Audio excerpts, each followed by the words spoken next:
¿Cómo se sentirá escuchar una voz divina decirnos bendito eres? Hola, mis queridos hermanos y hermanas, bienvenidos a un nuevo día del estudio del Evangelio. Hoy hemos llegado a los capítulos 25 y 26 de Mosía y hay muchas lecciones en estos solo 2 capítulos. Aprenderemos algunas cosas interesantes acerca de la promesa de vida eterna, por un lado, pero también acerca de qué cosas nos impiden creer y entender. Yo soy Daniel Ampudialazo. Este es el estudio de Ven, Sígueme. Bienvenidos.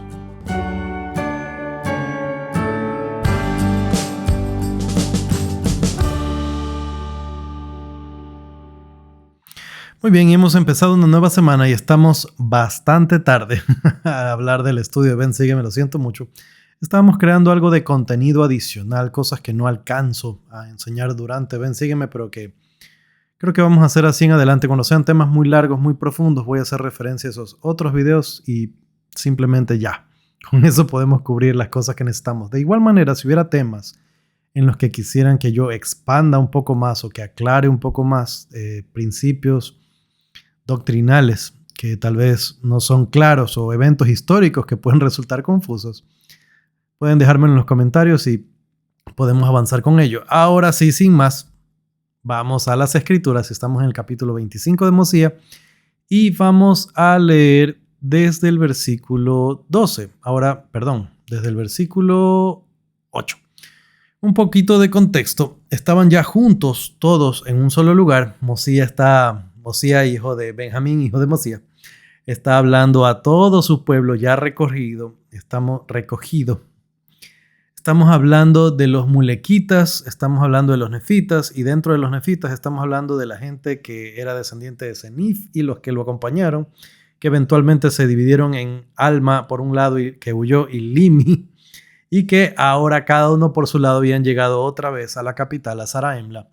Si no están muy claras esas cosas, como les decía, vayan al canal, hay un video explicando todos estos viajes y todos estos pueblos. Basta decir para este video que estaban todos congregados y el rey Mosía estaba hablando con ellos. Ahora, una cosa interesante es que leyó los registros de todos estos pueblos para que todos estuvieran al tanto de qué había pasado. Entonces, así la gente de Mulek y de Nefi, que habían permanecido con Mosía, podían saber qué fue lo que pasó con Senif, Noé, Limi. La gente de ese grupo pudo saber qué pasó con los de Alma pudieron saber qué pasó con los de Limi, y así todos podían entender que había cada uno vivido por su lado hasta ahora, que estaban congregados. Y como saben, fue todo lo que aprendimos en semanas anteriores. Ahora, versículos 8 en adelante. Pues no sabían ellos qué pensar, porque cuando vieron a aquellos que habían sido librados del cautiverio, se sintieron llenos de un gozo sumamente grande. Por otra parte, cuando pensaron en sus hermanos que habían sido muertos por los lamanitas, se llenaron de tristeza y aún derramaron muchas lágrimas de dolor. Además, cuando pensaron en la cercana bondad de Dios y su poder para libertar a Alma y sus hermanos de las manos de los lamanitas y de la servidumbre, alzaron la voz y dieron gracias a Dios. Y más aún cuando pensaron en los lamanitas, que eran sus hermanos, y en su condición de pecado y corrupción, se llenaron de dolor y angustia por el bienestar de sus almas. Como vemos aquí, hay una suma de un montón de sentimientos de parte del pueblo. Estaban contentos y agradecidos por aquellos que habían sido liberados por el Señor. Estaban tristes por aquellos que habían muerto en tantas guerras. Y estaban sumamente tristes por los lamanitas, por la condición en la que ellos estaban. Estos nefitas que nunca salieron, los que nunca se fueron de la capital de Saraemla, que solamente se fueron más arriba hasta que llegaron con los mulequitas, tenían generaciones de generaciones sin conocer a los lamanitas y no sabían de qué eran capaces, cómo eran, cómo vivían. Por otro lado, Alma, Limi, entendían bien la situación en la que ellos estaban y cuánto odiaban a los nefitas. Era para llorar. Ahora, esto me hizo preguntar a mí también si nosotros tenemos esta capacidad de sentirnos así con personas que se alejan de la iglesia o no nos importa. Me preguntaba yo, ¿nos llenamos de dolor y de angustia por el bienestar de las almas de otras personas? ¿O simplemente es como mejor que ya ni venga ni me caía bien? Pienso yo que tenemos mucho que aprender de estas personas y de cómo ellos se sentían con relación a sus hermanos. Ahora, versículo 14. Y aconteció que cuando Mosía hubo concluido de hablar y de leer al pueblo, fue su deseo que Alma también les hablara. Este punto es súper importante porque hasta ese momento el rey de Saraemla también era el líder espiritual. Así lo fue Mosía, el primero, el que interpretó la lectura en la piedra, presumiblemente con el Urim y Tumim. La gente de Saraemla lo hizo rey a él, que era extranjero. Es como, wow, este hombre está increíble, hágase rey de todos nosotros. Benjamín fue un rey increíble y fue su líder espiritual también. Y de la misma forma fue Mosía, hijo de Benjamín, hasta este punto. Fíjense cómo este rey le permite a Alma, no solamente que les hable, dice que fue su deseo que les hablara también, sino que a partir de las cosas que Alma enseñó en ese momento, la gente de Limi, que estaba queriendo mucho no haberse quedado en la tierra, sino haberse ido con Alma, por fin tuvieron la oportunidad de bautizarse. Alma recibe autoridad del rey para establecer la iglesia, sacerdotes, bautizar a la gente. Es una cosa súper, súper, súper chévere. Y a partir de ese momento se dividen los asuntos de la ley civil y por otro lado las leyes espirituales. Y de eso vamos a seguir hablando más adelante. Ahora, pasemos al capítulo 26. Y aquí empezamos con algunas cosas un poquito tristes. Versículos 1 y 2 dice: Y aconteció que había muchos de los de la nueva generación que no pudieron entender las palabras del rey Benjamín, pues eran niños pequeños en la ocasión en que él habló a su pueblo y no creían en la tradición de sus padres. Tenemos para este momento varios profetas de los que hemos hablado y diferentes medidas de éxito. Tenemos por un lado a Abinadí, que de su labor y de su esfuerzo y de su gran sacrificio logró convertir a una persona. Tenemos a Alma, que llevó a cientos al conocimiento de Dios, enseñando las mismas palabras de Abinadí. Y tenemos, si nos vamos más atrás, al rey Benjamín, que habló a todo su pueblo y todos los que lo escucharon, que eran suficientemente mayorcitos para entender, los niños pequeños no. Todos fueron convertidos y todos se mantuvieron en la iglesia, todos hicieron convenio, todos se convirtieron en el pueblo del Señor. Ahora, estamos hablando de tres grandes personajes, pero distintos niveles de éxito según la situación. Esto me hace pensar que nosotros a veces podemos ser muy duros con nosotros mismos al analizar el éxito solamente desde esta perspectiva. Si nos vamos a hablar de ello, el rey Benjamín, ya se me están confundiendo todos en la cabeza, el rey Benjamín fue el mejor de todos, Alma fue más o menos y Abinadí fue un fracaso desde la perspectiva de los números. Sin embargo, yo me imagino a Dios recibiéndolos a los tres en gloria una vez terminada su misión. De hecho, el que menos éxito tuvo, Abinadí, fue el que pagó el mayor precio porque él tuvo que poner su vida. No sabemos nada de él, qué edad tenía, si tenía familia, qué pasó con su familia. De esto no se nos dice nada, pero solo podemos imaginar.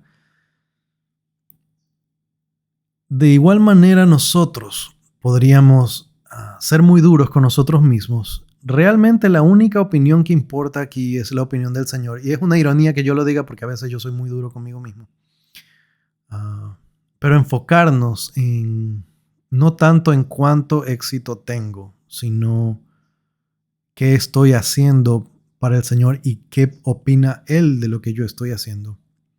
Va a ser mucho, mucho más importante que simplemente mirar en frío los números. Ahora, versículo 2. No creían lo que se había dicho tocante a la resurrección de los muertos, ni tampoco creían lo concerniente a la venida de Cristo. 3.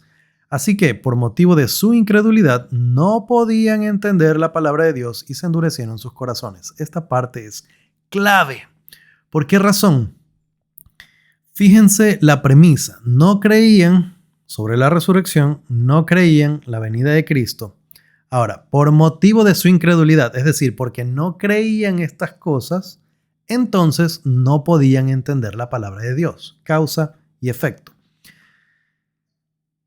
Esto me hizo pensar bastante porque nosotros a veces vemos personas que no entienden, no entienden. Y es interesante porque son personas precisamente que se describirían a sí mismos como racionales y te dicen cosas como, no es razonable que exista un hombre sentado en las nubes que esté mirando qué pasa y no hace nada cuando pasan cosas malas. Y estas personas supuestamente razonables, que utilizan la razón, ah, no se dan cuenta en los huecos que existen en las teorías prevalecientes en el mundo científico sobre, por ejemplo, la evolución, que es absurda, mediante mecanismos de análisis científico podemos decir que la evolución es una payasada. Entre otras muchas teorías que son realmente absurdas y que no pasan un, un ojo minucioso analizándolos con el poder de la razón. Ahora, estas personas prefieren no pensar que estas cosas son reales. Es un asunto más de opinión que de raciocinio. De hecho, mayormente las personas que utilizan la teoría de la evolución para decir no hay Dios, aquí están las evidencias, evidencias, perdón, son personas realmente que prefieren no pensar que hay Dios, porque si hay Dios, existe la moralidad. Si hay la moral, algo de lo que yo hago está bien y algo está mal. Yo prefiero pensar que lo que yo hago no tiene importancia y ahí es donde viene el no creer en la resurrección y no creer en Jesucristo. Si yo no creo en la resurrección, entonces da lo mismo lo que yo haga o no haga en esta vida. Si yo no creo en Jesucristo, da lo mismo lo que yo haga o no haga en esta vida, no importa. Puedo hacer literalmente lo que yo quiera y no tiene efecto en nada, no tiene consecuencia, no pasa nada. Lo único que cambia es qué tan contento o no estoy. Supuestamente contento, porque no hay gozo real en el pecado. Satanás no ampara a sus hijos.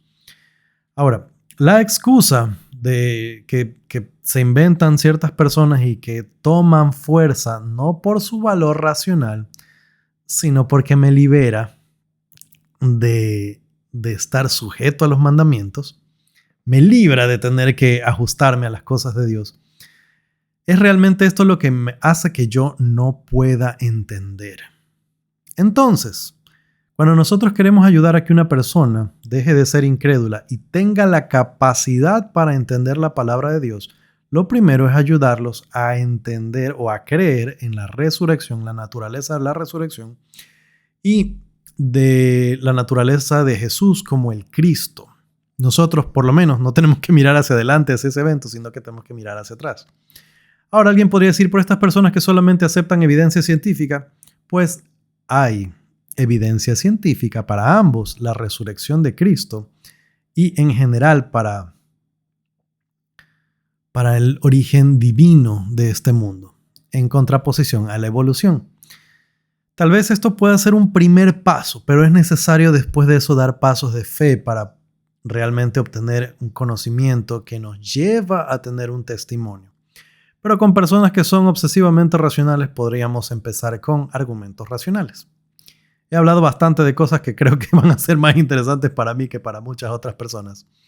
Vamos al versículo 6. Porque sucedió que con sus palabras lisonjeras engañaron a muchos que eran de la iglesia y les hicieron cometer muchos pecados, de modo que se hizo necesario que cuando aquellos que fueran de la iglesia cometieran pecado, ésta debía amonestarlos. Esto creó una situación complicada. Ya vemos que habían los que no creían, ya habían los que sí. Ahora, los que no creían empezaron a hablar cosas muy bonitas, como les decía, a los que sí creían y los empezaron a engañar. Y fíjense en el propósito, los hicieron cometer muchos pecados. Cuando la gente deja de creer, cuando se alejan de su testimonio, es inevitable caer en muchos pecados. ¿Por qué? Porque precisamente es el propósito. Ahora, lo hemos conversado muchas veces en estos videos. Los mandamientos no son para amarrarnos, no son para atarnos, son más bien para librarnos de las malas consecuencias del pecado.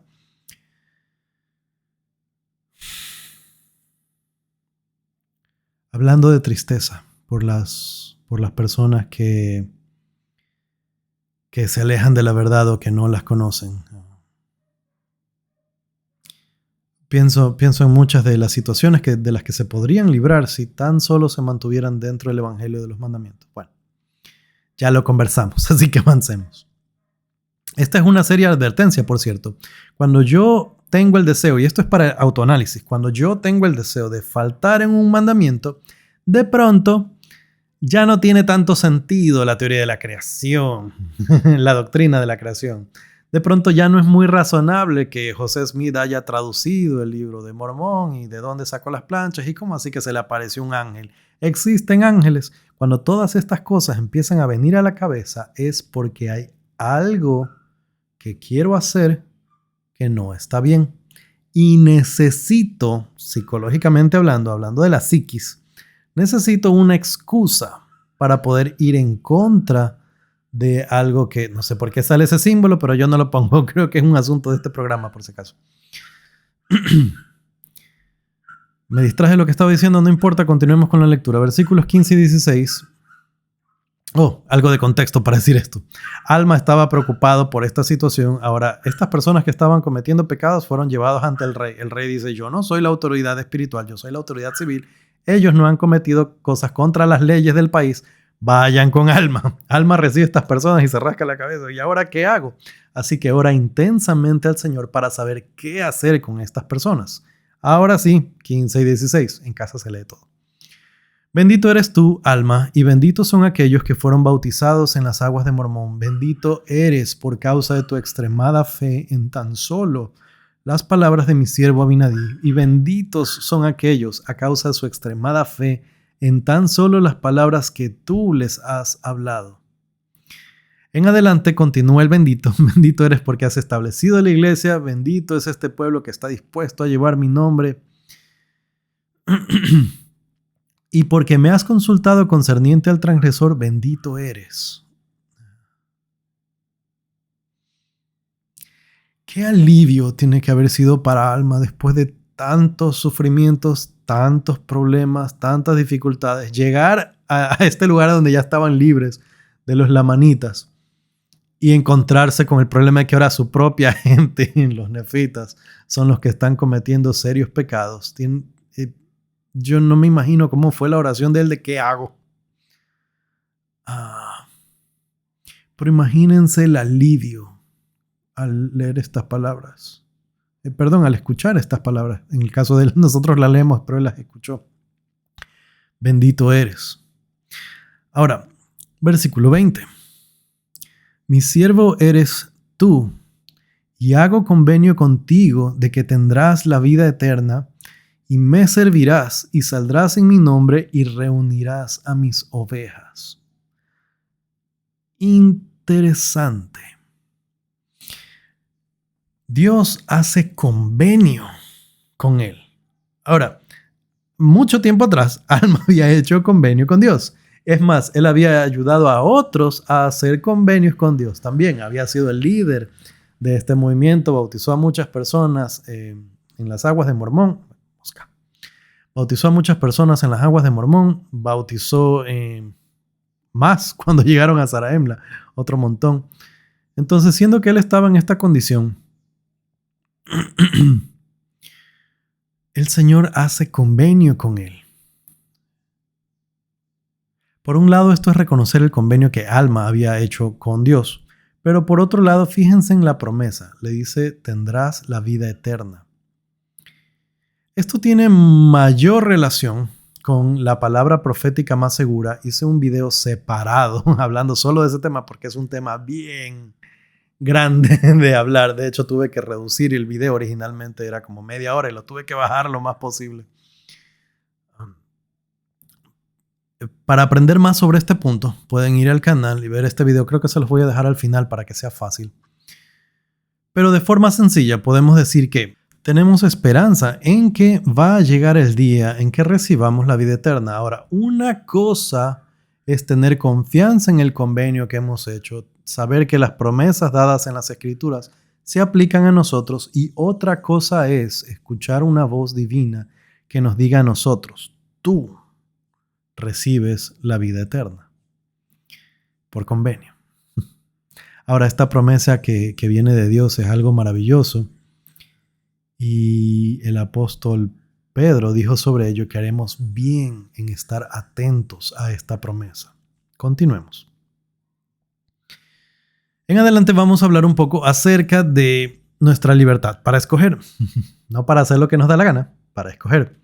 21. El que quiera oír mi voz será mi oveja, y lo recibirás en la iglesia, y yo también lo recibiré. 22. Porque aquí esta es mi iglesia. Quien quiera que sea bautizado será bautizado para arrepentimiento, y aquel a quien recibas deberá creer en mi nombre, y yo lo perdonaré liberalmente. 23. Porque soy yo quien tomo sobre mí los pecados del mundo, porque soy yo el que he creado al hombre, y soy yo el que concedo un lugar a mi diestra al que crea hasta el fin. Ahora, ¿qué nos dice todo esto? Nosotros somos una herramienta, un instrumento. El Señor nos ha puesto ahí para ayudar en los asuntos de la iglesia, pero finalmente es Él el que perdona. Y Él es el que perdona porque es Él el que pagó el precio por los pecados. Entonces, nosotros estamos solamente para buscar y obtener su voluntad en cuanto a qué es lo que debemos hacer. Ahora, lo que Él enseña es, versículos 25, antes de esto, perdón, lo que Él enseña es que nosotros debemos perdonar. Y el Señor sabrá, Él a quien perdona y a quien no, pero nosotros debemos perdonar. Sobre las consecuencias de nuestras decisiones, ahora sí, 25 y 26, ya hablamos de los que deciden arrepentirse. Y acontecerá que cuando suene la segunda trompeta, entonces saldrán los que nunca me conocieron y comparecerán ante mí, y entonces sabrán que yo soy el Señor su Dios, que soy su Redentor, mas ellos no quisieron ser redimidos. Esta es la consecuencia para los que estamos hablando al principio de este capítulo. Aquellos que no creen en la resurrección, pues van a resucitar, y no creyeron en Cristo, pero se van a presentar ante Cristo y van a tener que rendir cuentas de las cosas que hicieron. Finalmente, sobre el tema de cómo es nuestra relación con otras personas. 31. Y también os perdonaréis vuestras ofensas los unos a los otros. Porque en verdad os digo que el que no perdona las ofensas de su prójimo cuando éste dice que se arrepiente, tal ha traído sobre sí la condenación. Esto me recuerda, y me gustaría saber quién lo dijo, siempre se me olvidan quiénes son los autores para dar el crédito, pero sobre este tema de que alguien se arrepiente, pero nosotros no lo perdonamos. El Señor es el que perdona. Nosotros no lo perdonamos. Es como nosotros tomar veneno esperando que la otra persona se muera. No nos sirve de nada, obviamente, y el mayor daño permanece en nosotros. Ahora, yo hablo de esto en este video muy fácilmente, pero no siempre es algo fácil. A veces es muy difícil perdonar a otras personas. Ahora, es difícil perdonar a aquellos, aun cuando se arrepientan. A veces es difícil, pero cuando no se arrepienten creo que es la parte más difícil. Y yo así mismo pienso que es más fácil perdonar a alguien que hace algo contra nosotros que a alguien que hace algo contra nuestra familia, contra nuestra esposa, en contra de nuestros hijos. Se vuelve mucho, mucho más complicado. Sin embargo, este es el pedido del Señor. Ahora, que nosotros perdonemos significa que no condenamos. No significa que si una persona nos está haciendo daño, nosotros debemos permitir que siga haciendo daño. Si una persona es un daño contra nuestra familia, no vamos a permitir que siga dañando a nuestra familia, afectando, destruyendo, etc. Entonces, esto de perdonar no significa no defenderse y no significa no protegerse. Significa que yo dejo el asunto en las manos de Dios, que no acumulo ira y malos sentimientos, un resentimiento profundo que no se va con nada. Simplemente es algo que dejamos en las manos de Dios. Mis queridos hermanos y hermanas, hay muchos temas de los que hemos hablado en solamente 2 capítulos. Es complicado a veces resumirlos. Por eso estamos haciendo videos separados también. Pero pienso yo que hay cosas que podemos extraer de este capítulo que son importantes. Número 1, nuestra incredulidad, de dónde viene. Cuando empiezo a tener dudas, de dónde viene. Número 2, podemos escuchar la voz de Dios. Bendito eres. Otra, ¿cuál es la opinión que Dios tiene de mí? Podemos buscar sinceramente qué es lo que él piensa de mí y no qué es lo que las estadísticas dicen de mí. No siempre van a decir la realidad, no siempre van a decir la verdad. Las personas tienen su albedrío, van a actuar de acuerdo a su propia opinión. Nosotros podemos hacer lo mejor por enseñar, pero finalmente cada quien toma sus decisiones. Conmigo será hasta la próxima.